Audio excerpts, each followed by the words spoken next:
dafa am la vérité nos vérités ku si nekk sa vérité nga yor. finalement nga ni ku nekk sa vérité nga yor bëgg ko teg la vérité. Il va falloir quand même qu'on def toute preuve d'humilité dans cette affaire et respecter les Sénégalais. waaw parce que quand même qu'on soit de l'opposition ou du pouvoir on est là pour les Sénégalais. kii am nga looy dérouler bilan ngay dawal kii am na programme boo xamante ne moom ngay proposer man loolu laa gis et autour de ça les acteurs boor bu ñu mënti bokk dafa am loo xamante ne moom mooy l'élégance politique c'est l'élégance politique moo disparaître de notre champ politique ba nga xamante ne tey wax ji jëf ji dootul su dara lu dul ay dinaa wax turu nit comme tout à l'heure nga wax turu nit doo ko mën a may sax occasion pour mu ne la déet mu défendre c'est-à-dire c'est ça aujourd'hui on est dans un pays de règlement de compte politique sur le dos des Sénégalais loolu mooy dëgg ji l'affaire qui oppose Barthélémy Diaz c'est une affaire qui remonte à 2011 contre le PDS et avec une famille c'est le problème de Barthélémy Diaz avec la famille Diouf son face à face avec le PDS c'est ça les faits ce qu'on peut loo xamante ne mën nañ toog affaire bi jaaxal ñu c'est comment se fait-il que de 2011 à tey ça fait 10 ans affaire bi di perturber pourquoi di perdurer pourquoi 10 ans loolu day won combien de Sénégalais ñu ngi toog dans les prisons parce que tout simplement instruction wala du demee noonu ñuy def 15 ans 20 ans pour des choses peut-être dont les peines auraient pu remonter à 2 ans à 3 ans ça montre le dénuement d'une justice te amul dëkk boo xamante ne dans le monde comme muy dem te amul justice ce n'est pas possible les pays yoo xamante ne seen justice dafa taxaw économie ba dafay daw parce que l'investisseur a confiance day ñëw indi xaalisam en sachant que bu amee ay tolof justice bi dina def liggéeyam pourquoi on en est arrivé là parce que effectivement dénouement boobu ak loo xamante ne loolu ñëpp xam nañ ko parfois l'exécutif qui met son pied et qui amène une justice à être aux ordres loolu moo indi tey dans un Sénégal comme le nôtre ñuy piétiner suñu justice mais c'est quand même assez ahurissant qu'on en arrive à piétiner notre justice bu demee ba nga xamante ne les hommes politiques sont les premiers à piétiner la justice qu'ils soient de l'opposition ou qu'ils arrivent au pouvoir mais ça pose un problème c'est pas des républicains man lu ma gis c'est pas des républicains il y a eu quelque chose qui s'est passé le 7 juillet dañu woo mu am appel renvoyé ko au 10 novembre je vous ai posé une question par rapport à la déclaration des locales quand est-ce lañ ko déclaré il y a des jeux qui montrent que dans ce pays-là et c'est ça qui est dommage et moi mon grand regret c'est de constater de voir que depuis 2012 combat épique mené nañ ko dans ce pays-là pour le départ de Abdoulaye Wade quand bien même nous serions des libéraux mais changement bu ñu doon xaar amul dafa am si dëkk bi loo xamante ne am na en 2019 et je dis que tout vient de là le silence du président de la République et sur la question du troisième mandat a mis ce pays dans une situation ingérable boo xamante ne nit ñi toog am lu ñu wax si troisième mandat bokk si moom mu dax leen ñoo xamante ne dafay mu dem ba indi loo xamante ne nit ñi gis si yoon alors on se retrouve avec un pays de non-loi sénégalais lambda comme le dit mon grand frère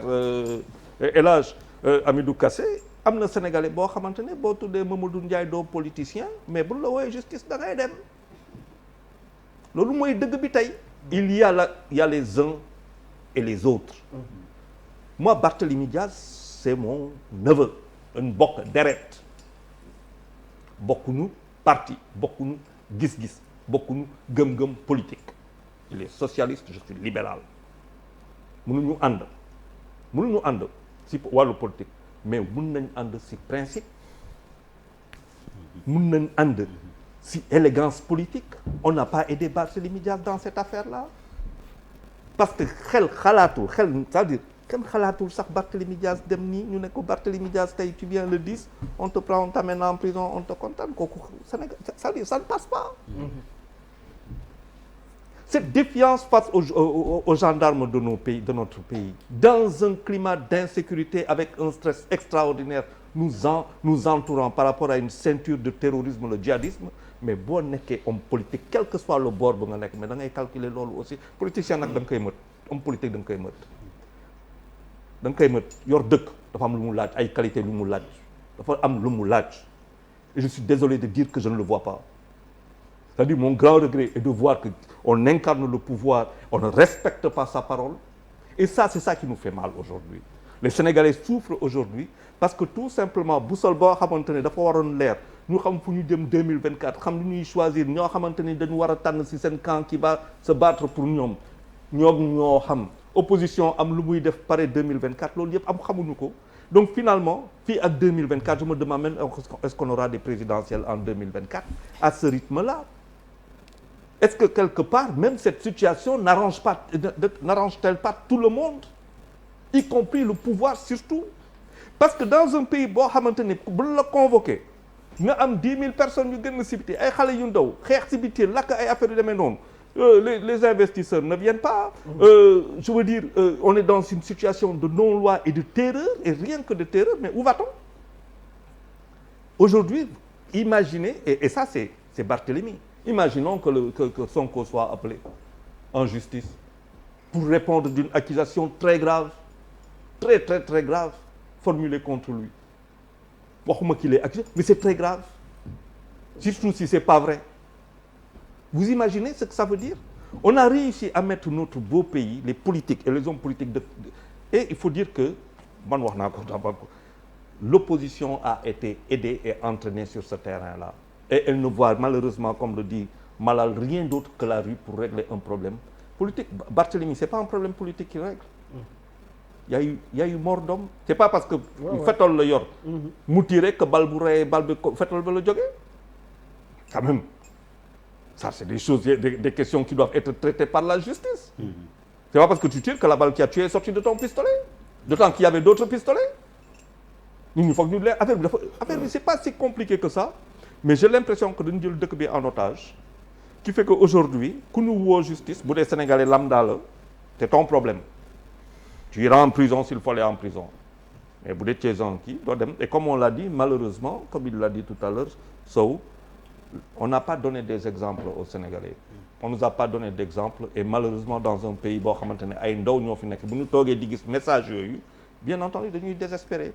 et du coup le gouvernement parce qu'on dit l'État. C'est vrai que c'est même l'État, parce que la justice de bokk ci État devient cet autre dans lequel je me reconnais pas, qui n'incarne pas mes aspirations, mon rêve et tout ça, et je lui fais face. Mais ce n'est pas possible. On ne peut en aucun cas, et même si l'autre parti, beneen parti bu ñëwoon ba jël pouvoir bi, mais bu fekkente ne moom respecté wuloo sa gendarmerie, respecté wuloo sa justice, respecté wuloo sa assemblée nationale, respecté wuloo sa police, respecté wuloo sa armée, mais boo jël dëkk bi looy def? Ce même gendarme que tu houspilles, lequel tu cries, c'est le premier à te protéger. Mais moi, je parle des images que j'ai vues. Bien sûr. Moi, j'ai vu des images. J'ai vu des images. Et ces images-là, elles me parlent. Ces images-là, elles me parlent. J'ai vu des images. Il est inacceptable qu'on en arrive là quand on est un homme politique. Ce n'est pas possible. Mais quand même.